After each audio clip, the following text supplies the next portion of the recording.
A quick recap of Chapter 1. We learn in this chapter that Mr. Lockwood is a new tenant at a desolate English countryside of Thrushcross Grange. He introduces himself to Mr. Heathcliff, whose reputation for being reserved precedes himself, so much so that Mr. Lockwood is happy to share the desolation of the place with Mr. Heathcliff, whom he finds rather exaggeratedly reserved. We learn that Mr. Heathcliff's household is staffed by a rather old Joseph and a lady in the kitchen who saves Mr. Lockwood from Mr. Heathcliff's dogs that were not pets. The episode puts a grin on Mr. Heathcliff's face and served as an icebreaker in their introductory meeting. Now, we begin Chapter 2. Yesterday afternoon set in misty and cold. I had half a mind to spend it by my study fire, instead of wading through heath and mud to Wuthering Heights.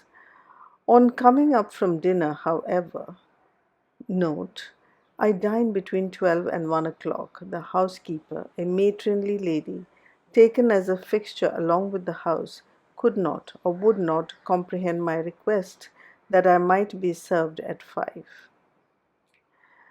On mounting the stairs with this lazy intention and stepping into the room, I saw a servant girl on her knees, surrounded by brushes and coal scuttles, and raising an infernal dust as she extinguished the flames with heaps of cinders. This spectacle drove me back immediately.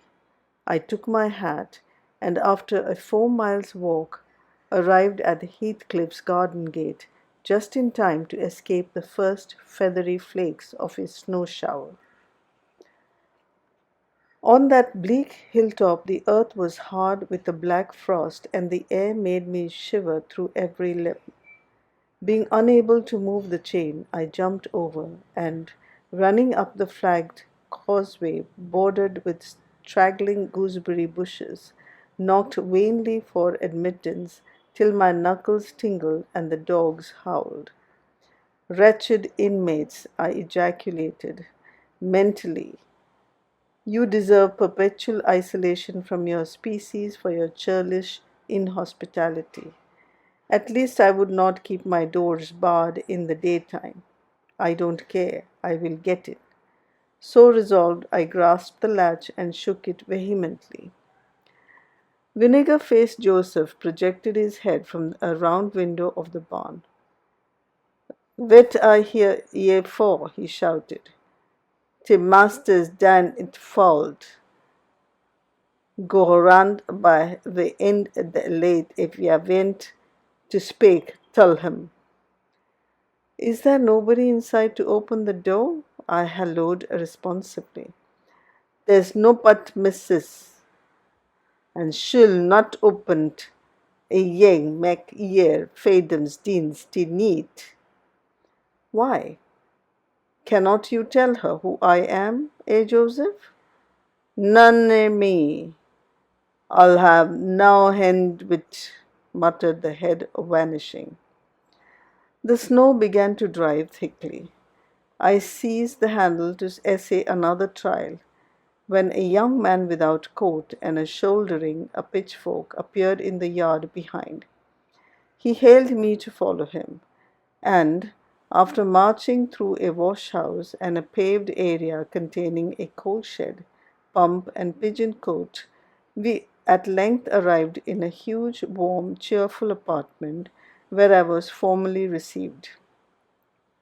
It glowed delightfully in the radiance of an immense fire, compounded of coal, peat, and wood, and near the table, laid for a plentiful evening meal, I was pleased to observe the Miss is an individual whose existence I had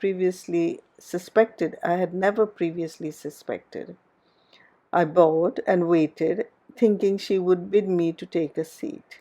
She looked at me, leaning back in her chair, and remained motionless and mute. "Rough weather," I remarked. I'm afraid, Mrs. Heathcliff, the door must bear the consequence of your servants' leisure attendance. I had hard work to make them hear me. She never opened her mouth. I stared. She stared also. At any rate, she kept her eyes on me in a cool, regardless manner, exceedingly embarrassing and disagreeable. Sit down, said the young man gruffly. He'll be in soon. I obeyed and hemmed, and called the villain Juno, who deigned, at the second interview, to move the extreme tip of her tail in token of owing my acquaintance. A beautiful animal, I commenced again. Do you intend parting with the little ones, ma'am? They are not mine, said the amiable hostess, more repellingly than Heathcliff himself could have replied. Ah, your favourites are among these, I continued, turning to an obscure cushion full of something like cats. A strange choice of favourites, she observed scornfully. Unluckily, it was a heap of dead rabbits. I hemmed once more and drew closer to the hearth, repeating my comments on the wildness of the evening. You should not have come out, she said, rising and reaching from the chimney piece two of the painted canisters. Her position before was sheltered from the light. Now I had a distinct view of her whole figure and countenance. She was slender and apparently scarcely past girlhood, an admirable form and the most exquisite little face that I have ever had the pleasure of beholding. Small features, very fair, flaxen ringlets of or rather golden hanging loose on her delicate neck, and eyes they had been agreeable in expression. Had they been agreeable in expression, they would have been irresistible. Fortunately for my susceptible heart, the only sentiment they evinced hovered between scorn and a kind of desperation, singularly unnatural to be detected there. The canisters were almost out of her reach. I made a motion to aid her. She turned upon me as a miser might turn if anyone attempted to assist him in counting his gold. I don't want your help, she snapped. I can get them for myself. I beg your pardon, I hastened to reply. Were you asked to tea? She demanded, tying an apron over her neat black frock and standing with a spoonful of leaf poised over the pot. I shall be glad to have a cup, I answered. Were you asked? She repeated. No, I said, half smiling. You are the proper person to ask me. She flung the tea back, spoon and all, and resumed her chair in a pet, her forehead congregated, and her red underlip pushed out like a child's, ready to cry. Meanwhile, the young man had slung onto his person a decidedly shabby upper garment, and erecting himself before the blaze, looked down on me from the corner of his eyes, for all the world as if there was some mortal feud unavenged between us. I began to doubt whether he were a servant or not. His dress and speech were both rude, entirely devoid of the superiority observable in Mr. and Mrs. Heathcliff. His thick brown curls were rough and uncultivated. His whiskers encroached bearishly over his cheeks, and his hands were embrowned like those of the common laborer. Still, his bearing was free, almost haughty, and he showed none of the domestic assiduity in attending on the lady of the house. In the absence of clear proofs of his condition, I deemed it best to abstain from noticing his curious conduct, and 5 minutes afterwards the entrance of Heathcliff relieved me, in some measure, from my uncomfortable state.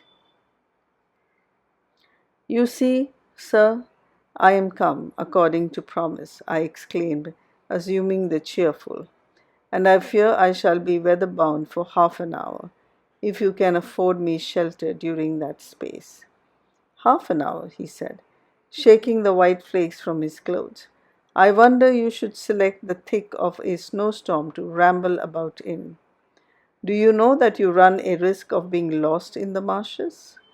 People familiar with these moors often miss their road on such evenings, and I can tell you there is no chance of a change at present. Perhaps I can get a guide among your lads, and he might stay at the Grange till morning. Could you spare me one? No, I could not. Oh, indeed. Well, then, I must trust to my own sagacity. Hump. Are you going to make the tea? Demanded he of the shabby coat, shifting his ferocious gaze from me to the young lady. Is he to have any? She asked, appealing to Heathcliff. Get it ready, will you? Was the answer, uttered so savagely that I started. The tone in which the words were said revealed a genuine bad nature. I no longer felt inclined to call Heathcliff a capital fellow. When the preparations were finished, he invited me with, Now, sir, bring forward your chair. And we all, including the rustic youth, drew round the table, an austere silence prevailing while we discussed our meal. I thought if I had caused the cloud, it was my duty to make an effort to dispel it. They could not every day sit so grim and taciturn, and it was impossible, however ill-tempered they might be, that the universal scowl they wore was their everyday countenance. It is strange, I began, in the interval of swallowing one cup of tea and receiving another. It is strange how custom can mold our tastes and ideas. Many could not imagine the existence of happiness in a life of such complete exile from the world as you spend, Mr. Heathcliff. Yet, I'll venture to say that, surrounded by your family and with your amiable lady as a presiding genius over your home and heart, my amiable lady, he interrupted with an almost diabolical sneer on his face. Where is she, my amiable lady? Mrs. Heathcliff, your wife, I mean. Well, yes, oh, you would intimate that her spirit has taken the post of ministering angel and guards the fortune of Wuthering Heights, even when her body is gone. Is that it? Perceiving myself in a blunder, I attempted to correct it. I might have seen that there was too great a disparity between the ages of the parties to make it likely that they were man and wife. One was about 40, a period of mental vigor at which men seldom cherish the delusions of being married for love. By girls, that dream is reserved for the solace of our declining years. The other did not look 17. Then it flashed upon me. The clown at my elbow, who is drinking his tea out of a basin and eating his bread with unwashed hands, may be her husband. Heathcliff Junior, of course. Here is the consequence of being buried alive. She has thrown herself away upon that boor, from sheer ignorance that better individuals existed. A sad pity. I must beware how I cause her to regret her choice. The last reflection may seem conceited. It was not. My neighbor struck me as bordering on repulsive. I knew through experience that I was tolerably attractive. Mrs. Heathcliff is my daughter-in-law, said Heathcliff, corroborating my surmise. He turned as he spoke, a peculiar look in her direction, a look of hatred, unless he has a most perverse set of facial muscles that will not, like those of other people, interpret the language of his soul. Ah, certainly. I see now you are the favored possessor of the beneficent fairy, I remarked, turning to my neighbor. This was worse than before. The youth grew crimson and clenched his fists with every appearance of a meditated assault. But he seemed to recollect himself presently and smothered the storm in a brutal curse, muttered on my behalf, which, however, I took care not to notice. Unhappy in your conjectures, sir, observed my host. We neither of us have the privilege of owning your good fairy. Her mate is dead. I said she was my daughter in law, therefore she must have married my son. And this young man is not my son, assuredly. Heathcliff smiled again, as if it were rather too bold a jest to attribute the paternity of that bear to him. My name is Harriton Earnshaw, growled the other, and I counsel you to respect it. I've shown no disrespect, was my reply, laughing internally at the dignity with which he announced himself.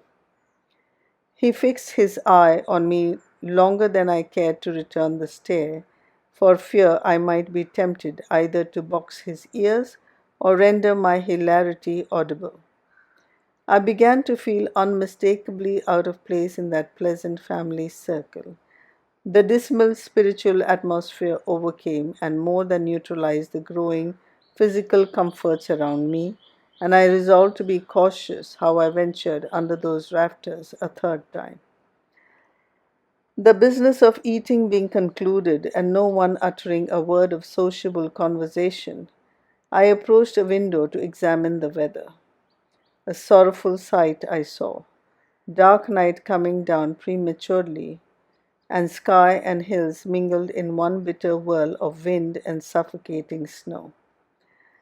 I don't think it possible for me to get home now without a guide, I could not help exclaiming.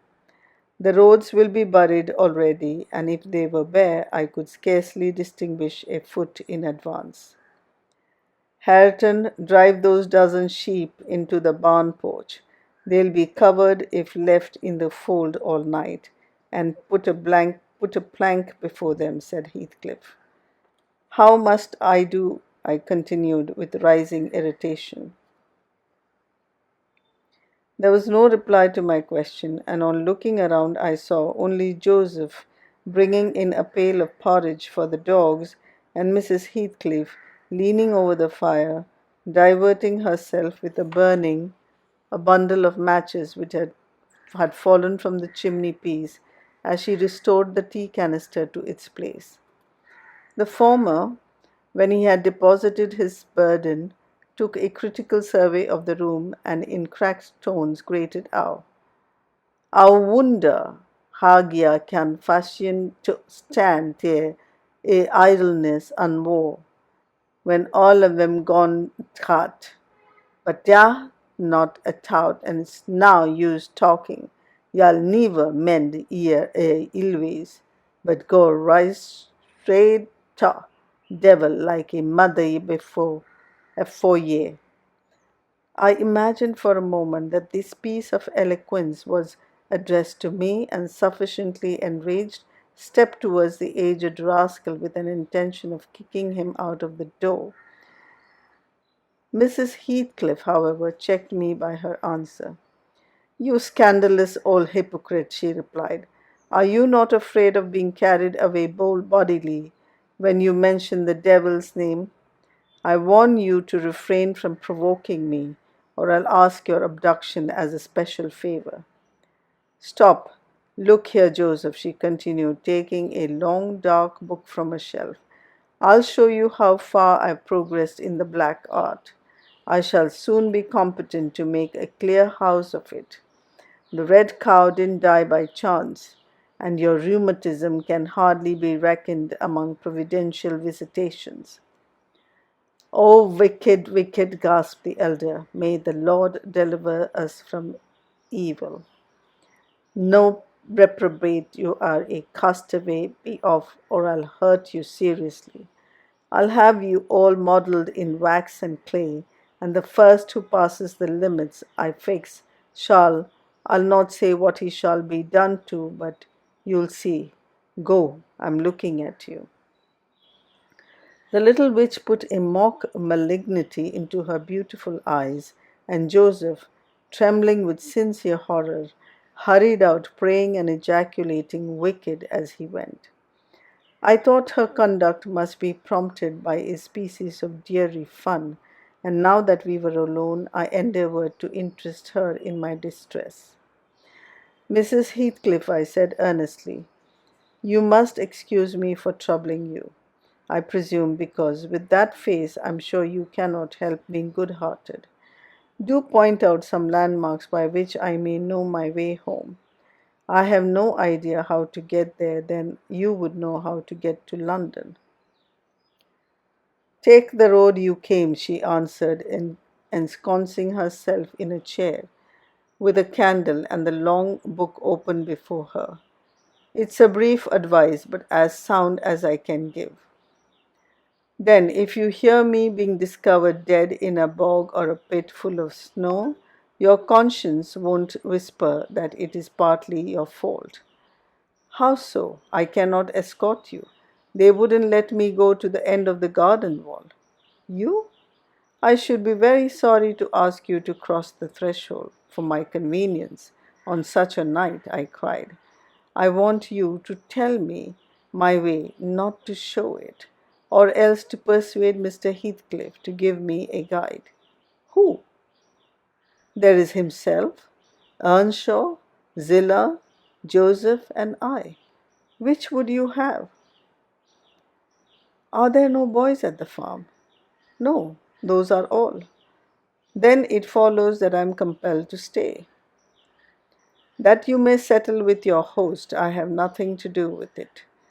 I hope it will be a lesson to you to make no more rash journeys on these hills, cried Heathcliff's stern voice from the kitchen entrance. As to staying here, I don't keep accommodations for visitors. You must share a bed with Harriton or Joseph if you do. I can sleep on a chair in this room, I replied. No, no. A stranger is a stranger, be he rich or poor. It will not suit me to permit any one the range of the place while I am off guard, said the unmannerly wretch. With this insult, my patience was at an end. I uttered an expression of disgust and pushed past him into the yard, running against Earnshaw in my haste. It was so dark that I could not see the means of exit, and as I wandered round, I heard another specimen of their civil behavior amongst each other.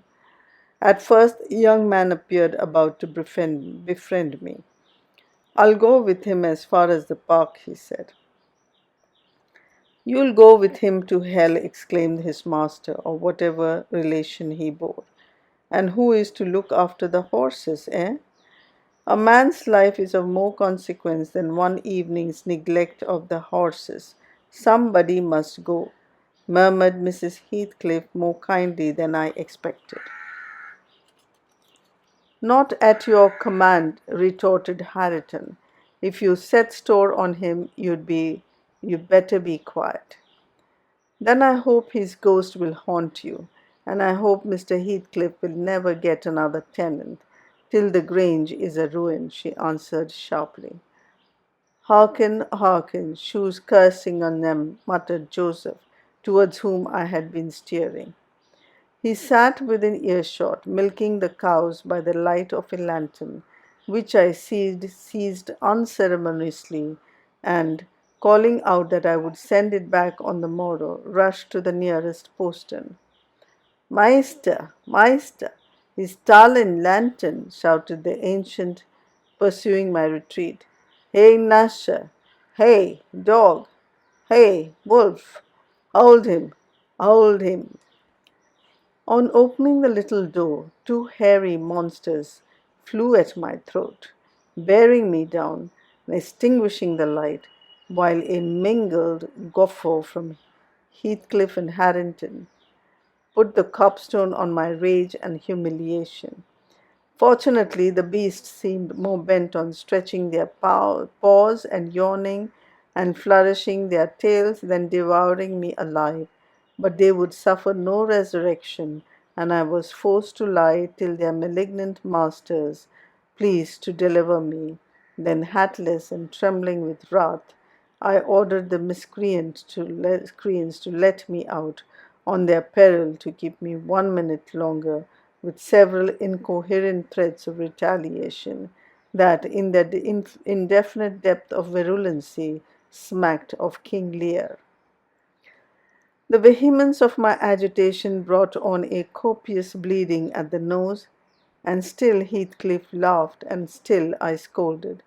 I don't know what would have concluded the scene had there not been one person at hand, rather more rational than myself, and more benevolent than my entertainer. This was Zillah, the stout housewife, who at length issued forth to inquire into the nature of the uproar.